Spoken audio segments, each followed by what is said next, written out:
آیا د هایر آرډر فنکشن نوم دې تر اوسه اورېدلی دی چې هایر آرډر فنکشن په پایتون کې څه معنی لري؟ نو راځه په همدې باندې موږ تاسو خبرې کوو چې هایر آرډر فنکشن څه معنی لري او د څه لپاره رامنځته شوي دي او کوم کارونه ترسره کولی شي. لومړۍ پوښتنه چې راولاړېږي هغه داسې ده چې هایر آرډر فنکشن به څه معنی لري او موږ څنګه استعمالولی شو. ګورئ پایتون کې هر څه ابجیکټ دي او فنکشن هم یو ابجیکټ دی.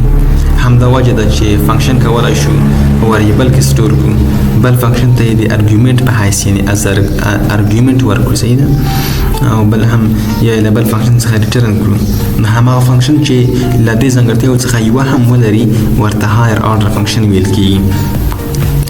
نو دغه به په دې باندې هم باید ځان پوهو چې ولې کاروو که نه. ډېری کسانو سره پوښتنه پیدا کېږي چې ولې کاروو. ګورئ دا زموږ کوډ لنډوي او بیا کارېدونکي ته مطلب داسې چې هغه یوزر چې کوم دی که نه هغو ته ریوزیبیلټي ورکوي. مطلب دا کولی شي دغه پروګرامر چې بیا یې هم څه دی که په راتلونکي بیا ریوز مطلب دوباره استعمال کړي کوډ ریوزیبل کوډ کوي او کلین کوي زموږ کوډ او بیا د کوډ د تکرار ریپیټیشن مخه نیسي. صحیح ده. کله چې یو کار په مختلف فنکشنونو ترسره کوو نو د دې پر ځای چې یو شان کوډ بیا ولیکو نو فنکشن بل فنکشن ته ورکوو او هماغه کار پرې ترسره کوو. لکه څنګه زه دلته تاسو ته وایم موږ یو ساده فنکشن لرو، په دې کې موږ تاسو ګریډ لرو. دغه فنکشن د صحیح ده. نو دلته یو پارامتر ورکوم د نیم او دلته زه ورته وایم چې ماته ریټرن کوه چې ماته ریټرن کوه هیلو نیم. صحیح ده. دا یو ساده فنکشن ده. په دلته زه اوس هایر آرډر فنکشن ورته جوړوم ځکه زه نه غواړم چې تکرار راشي او زما کوډ غیر منظمه کار شي.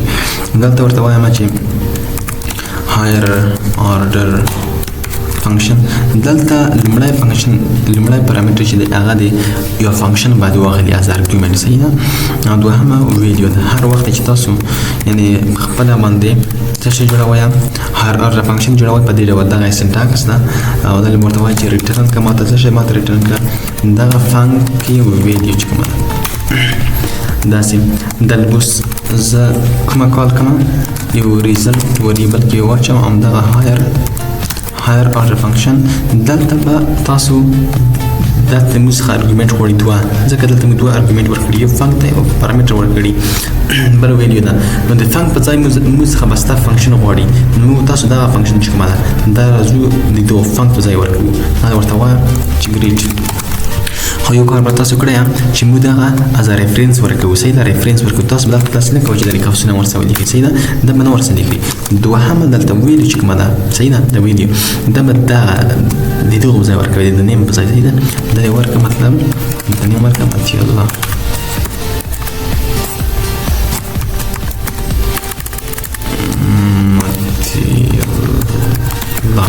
ماتیولا ورکړه. صحیح ده. دا چې کله دا ورکړل او ورته وایي چې پرنټ کوم ماته شي ریزلټ. کله چې ورته وایي چې ریزلټ ماته پرنټ کړه کله چې رن کړي وی هلو ماتیولا. دا اوس څه کیسه دلته روانه شوه. دلته چې کومه ده دا ګریډ او دلته ماتیولا. دا هر آرډر فنکشن څه کوي دا راځي ګوره دلته په دې ځای کې موږ ورته وایي چې فنک ریټرن کړه فنک کې ویډیو ماته ریټرن کړه. مطلب دا دلته داسې کوي اصلا دا رقم سیستم دی دلته داسې کوي چې ریټرن کړه ماته ریټرن کړه یا داسې ریټرن کوي چې د فنک په ځای ګریډ راځي.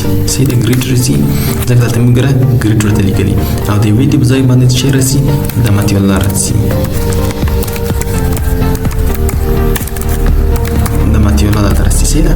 یعنې په دې ډول سره دغه بسره لاین کوډ دا رقم کار کوي دا او دغه کوم دلته نیم چې مو ورکړی دلته نیم چې مو ورکړی دا راځي دې په ځای باندې او دا راځي دلته هیلو ماتیولا په دې ډول سره ریټرن کوي او راځي د هر آرډر فنکشن د ټول دلته راځي. نو په هر آرډر فنکشن کې موږ په ریزلټ کې سټور کړی او پرنټ کړی ریزلټ بس دې رقم. تاسو صرف په دغه سینټاکس کې ځان بلد کړئ. موږ چې کله بلټن ته ورشو هلته اوس ګره موږ تاسو ماپ لرو. ماپ همدغه هایر آرډر فنکشن د بلټن فنکشن د بلټن. صحیح ده. هغه دوه پارامترز معنی کړه. دا اوس موږ جوړه کړه بلټن فنکشن ده هایر آرډر. هر ځای تاسو کته هایر آرډر ولیکئ هایر آرډر نه به تاسو څخه دوه پارامټر غواړي، یو به فنکشن غواړي چې ته جوړه کړې، بل به ویلیو پکې غواړي. صحیح ده. دلته اوس ماپ فنکشن چې ده هغه هم داسې ده، دوه پارامټر غواړي، یو به فنکشن ورکوي، بل به څه ورکوي، ویلیو ورکوي. فلټر ده نه هم دغه رقم کیسه کوي. صحیح ده. دا اوس چې کله به دغه ووایو او دې کار ووایو نو دا بیا ډېر تاسو ته عجیبه ښکاره شي. صحیح ده. نو زما دې په خاطر باندې چې تاسو یو دغه سینټکس سره بلد شئ دغه ویډیو جوړه کړه. صحیح ده. نو تاسو به مطلب خامخا په دې باندې ځان پوهوئ چې څه رقم کار سره کوي او ولې مطلب کاروو. صحیح ده. او دقت صرف دغه زده کړئ چې هر آرډر فنکشن هغه فنکشن ته ویل کېږي چې یوه بله فنکشن چې ده هغه از ارګیومنټ واخلي. ګوره بله فنکشن از ارګیومنټ واخلي یا بله فنکشن ریټرن کړي. صحیح ده. نو هیله ده چې ملګري په دې باندې پوه شوي یې. په راتلونکي ویډیو کې چې کله موږ تاسو ماپ او فلټر ووایو مکمل په دغه کنسپټ باندې پوه شئ چې څه کیسه ده، څرنګه روان ده او څرنګه کار سره کوي. دا اډوانس کنسپټ دی. نو هیله ده چې پوه شوي یې او ځان پوه کړئ او بل ځان سره پریکټس پوه کوئ، تمرین پوه کوئ تر څو تاسو پکې ښه ماهر شئ او بیا په دې سره کار وکولی شئ.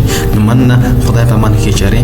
نو چینل سبسکرایب کړئ او ملګرو سره شیر کړئ تر څو دا ډول کنسپټونه په ساده توګه سره زده کړئ. مننه. خدای په امان.